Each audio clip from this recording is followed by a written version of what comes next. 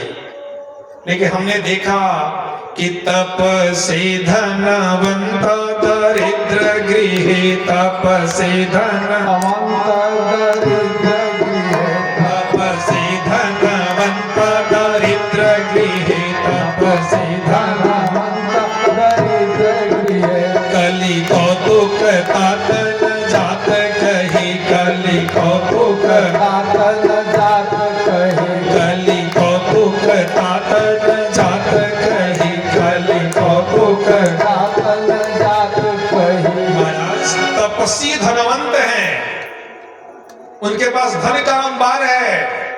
सबसे बड़ा संत आज के जमाने में वही है जो जितने बड़े मठ का मालिक है।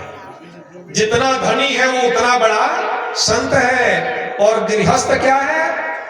जिसके पास बाल बच्चे हैं उनको खाने के लिए नहीं है, और जिनके पास कोई बाल बच्चा नहीं, उनके पास रखने के लिए जगह कम पड़ गया है। ये कली कौतुक की क्या बात करें, समझ में नहीं आता। हमने एक व्यक्ति से पूछ लिया कि महाराज जी बंगला किसका है, तो किसी ने कहा कि त्यागी जी का है। ये बड़ी बिल्डिंग किसकी है? त्यागी जी महाराज। त्यागी किसको कहते हैं? जो धन दौलत घर परिवार त्याग के भगवान की भक्ति में लग जाए वो त्यागी है। तो बंगला किसके पास है? त्यागी जी के पास।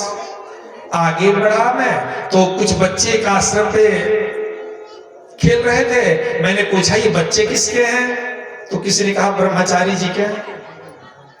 जो ब्रह्मचारी है वो बच्चा पैदा करेगा, उनको बाल बच्चों से आवश्यकता है, उसको भगवान से मतलब है। ब्रह्मचारी है वो, ब्रह्म का आचरण करने वाला है। तो किसके बच्चे हैं? तो ब्रह्मचारी जी के हैं। आगे बढ़ा तो पूछा ये बड़ा शोरगुल हो रहा है, तो किसी का हाँ मौनी बाबा के आश्रम से ये आवाज आ रही है। मौनी बाबा कौन? जो हमेशा जो मौन रहे वो मौनी बाबा है। तो सबसे ज्यादा हल्ला कहाँ है? तो मौनी बाबा के आश्रम पे। जो ब्रह्म का आचरण करने वाला ब्रह्मचारी है उसके यहाँ बच्चे खेल कूद रहे हैं। जो संत है जिसको धन की कोई आवश्यकता ही नहीं, भगवत भजन की आवश्यकता है, उसके पास कितने बंगले हैं जिसका कोई ठिकाना। तो तपसी धनवंत दरिद्र गृहे, तपसी धनवंत दरिद्र गृहे, कली कौतुक तात न जात कही, कली कौतुक तात न जात कही, कली कौतुक तात न जात कही, कली कौतुक तात न जात कही। महाराज मैं आया था शांति के लिए कि मर्तलोक में जाऊंगा थोड़ी शांति मिलेगी धर्म देख करके। लेकिन जो ही मैं देखा हमारे तो क्रांति आ गई। करीब बाप रे बाप ये सब तो गलत हो रहा है, गलत गलत गलत गलत गलत। ये अच्छे लोग जब गलत करेंगे तो बुरे लोगों की क्या बात है। जहां संत महात्मा पंडित विद्वान ही गलत करने लगे तो जो साधारण लोग हैं वो तो कुछ भी करेंगे। मैं बड़ा असंतुष्ट हुआ तो सोचा कि इन संतों से बढ़िया तो गृहस्थ लोग हैं, चलो गृहस्थों के पास चलते हैं। तो गृहस्थ के पास जब मैं आया तो वहां आया तो क्या देख रहा हूं कि तरुणी प्रभुतागे श्याल को बुद्धिदायक। प्रत्येक घरों में स्त्रियों की प्रभुताई है, मलिकई मेहरारू के बाद। और परामर्श देने वाले कौन है? तो साले हैं। श्याल को बुद्धिदायक। कोई काम करना है तो बाबूजी से लोग राय नहीं लिए, माई से ना बताइए। अपने साले के लिए पहले फोन करी हमारा गोरखपुर में जमीन ले जमीन देखिए तो आपने बताई हमारा के। तो जो ही शादी हो जा रही है उसके बाद लोग माता पिता को छोड़ दे रहे हैं, ससुराल पक्ष को पकड़ ले रहे हैं, वही सब कुछ है, उसके सिवा और कुछ है। तो मैं देखा कि बाप रे बाप, पत्नी कह रही है कि भाई हमारे जो लोग हैं वही सब हैं, आप अपनों को छोड़ दीजिए, इनसे न पूछना है न जांचना है न कुछ कहना है न कुछ बताना है। जो भी पूछना हो हमारी मम्मी से पूछ लीजिए, जो भी राय लेना हो तो अपने भाई को छोड़िए, हमारे भाई से राय ले लीजिए। मैं देखा कहा कि भाई वो तो परिवार गर्त में चला जाएगा। जहां दो भाई हैं और जब स्त्रियों की मलिकई हो गई और दोनों स्त्रियां अपने अपने गांव से राय लेना शुरू कर दी तो उस घर में बहुत देर तक चलने वाला, जितना दिन चल जाए उतना बेहतर, नहीं तो आप अपने और आप बंटवारा होने में तनिक भी देर लगने वाली नहीं है। तो मैं कहा कि भाई ये तो ठीक नहीं है। तो उनको भी देखा, फिर मैं कहा कि ये सब कुछ ठीक है, लेकिन इसके बावजूद भी पति पत्नी में लगातार कलह। पति पत्नी की बात मान भी लिया, सारा परामर्श साले से ले रहा है, पत्नी को ही मालिक बना दिया है, इसके बावजूद भी पति पत्नी में हमेशा कलह रहा है, हमेशा झगड़ा झंझट। तो ये सब मैं देखा तो मेरा मन बड़ा विचलित हुआ। मैं कहा कि सब क्या देख रहा हूं मैं। तब तक मुझे वृंदावन याद आ गया, तो सोचा चलो वृंदावन थोड़ा घूम के आते हैं, जहां भगवान ने बाल लीला की थी। जब मैं वृंदावन पहुंचा तो वहां जमुना जी के तट पे मैं देखा कि एक तरुणी स्त्री खड़ी है, उसके पास दो वृद्ध लोग अचेत पड़े हुए हैं। बहुत सारी स्त्रियां लाल, पीला, काला, हरा तरह तरह की साड़ियों को पहन के बैठी हुई हैं, हाथ में पंखा लेकर के और झल रही हैं। मैं सोचा कि चलो देखते हैं क्या है, इतने लोग क्यों जुटे हैं, क्या चल रहा है यहाँ। मैं आगे बढ़ा और जब नजदीक आया तो फिर मैं सोचा कि अरे राम हो राम, मैं तो गड़बड़ बात है, ये तो स्त्रियां ही स्त्रियां हैं। एक साधु आदमी को स्त्रियों के संग से दूर रहना चाहिए। एक साधु को स्त्रियों के बीच में नहीं जाना चाहिए, क्योंकि स्त्रियों के बीच में जाएंगे तो अच्छा। तो फिर मैं सोचा संत आदमी, मैं उनके बीच में क्यों जाऊं। मैं तुरंत मुड़ गया और जब मुड़ा तब तक वो जो युवती खड़ी थी उसने आवाज लगाई, भो भो साधो क्षणं तिष्ठ मत चिंतामपि नाशय दर्शनं तव लोकस्य सर्वथा हरं परम। भो भो साधो क्षणं तिष्ठ, हे नारद जी महाराज थोड़ी देर के लिए आप रुक जाओ, थोड़ा मेरे पास आओ, क्योंकि आप जैसे संतों का दर्शन है सभी प्रकार के पापों को नष्ट करने वाला होता है। महाराज आप आइए, थोड़ी मेरी चिंता को दूर करिए। नारद जी पहुंच गए और बोले, आप हो कौन, और पहले अपना परिचय दो। बोली कि मेरा नाम भक्ति है। अरे मेरे दोनों बेटे हैं जिनका नाम ज्ञान और वैराग्य है। ये सब गंगा, जमुना, सरस्वती, नर्मदा, सिंधु, कावेरी, ये सब नदियां हैं जो हमको विपत्ति में देख करके हमको सांत्वना देने के लिए मेरे पास आके बैठी है महाराज। तो बोली तो फिर इसमें परेशानी क्या है। बोली महाराज परेशानी ये है कि एक माँ युवती हो, जवान हो और बेटे वृद्ध हो, बेटे वृद्ध हो जाए तो ये कभी भी शोभा नहीं देता। माँ बूढ़ी हो गई है और बच्चे तंदुरुस्त हैं, नौजवान हैं तो अच्छा लगता है, लेकिन माँ बिल्कुल नहीं हो और बेटे बूढ़े हो गए हो, ये तो बड़ी शर्म की बात है। महाराज यदि ऐसा ही रहा तो मैं इस देश को छोड़ करके विदेशो गम्यते मया, मैं विदेश में चली जाऊंगी, किसी को अपना मुंह नहीं दिखाऊंगी, किसी से नहीं कहूंगी कि ये दोनों हमारे बेटे हैं, क्योंकि माँ को शर्म आती है जब अपने से बूढ़े बच्चे को किसी को दिखा के कहती कि मेरे बेटे हैं। माता बूढ़ी हो, बेटा नौजवान हो, वो अच्छा लगता है। महाराज बोले अच्छा तो थोड़ा ठीक से परिचय दो। बोली हम भक्ति, ज्ञान, वैराग्य हम लोग दक्षिण भारत में प्रकट हुए, कर्नाटका के तट पर हम लोग बढ़े, बड़ा सम्मान मिला। महाराष्ट्र में भी आ गया, वहां भी बहुत सम्मान मिला, लेकिन वहां से गुजरात आदि प्रदेशों में जब हम लोग भ्रमण किए तो हम लोग को पूछने वाला कोई नहीं रहा, अपमानित होना पड़ा। हम लोग आगे बढ़े तो हम लोग वृद्ध हो गए, मैं भी वृद्ध हो गई और हमारा शरीर वृद्धा और प्लस हमारे जो बेटे हैं वो भी वृद्ध हो गए। लेकिन जो ही हम लोग इस वृंदावन में प्रवेश किए, प्रवेश करते ही मैं बिल्कुल युवती हो गई, हमारे दोनों बच्चे ज्ञान वैराग्य अचेत पड़ गए। महाराज मेरे समझ में नहीं आ रहा ऐसा कैसे हो गया। बोले देखो तुम्हें चिंता करने की आवश्यकता नहीं, परमात्मा की चिंता करो। नहीं पता है तुम्हें कलिकाल आ गया है और इस कलयुग में ज्ञान वैराग्य को पूछने वाला कोई नहीं है, भक्ति को भी लोग पूछने वाले नहीं है जी, इसलिए तुम लोग वृद्ध हो गए। लेकिन ये वृंदावन धन्य है कि जहां आज भी भक्ति नृत्य करती है, आज भी लोग कृष्ण कृष्ण कृष्ण कृष्ण कृष्ण कृष्ण कृष्ण कृष्ण के प्रति श्रद्धा भाव रखते हैं, भक्ति रखते हैं, इसलिए वृंदावन धन्य है जहां आप युवती हो गई हो। चिंता करने की आवश्यकता नहीं है।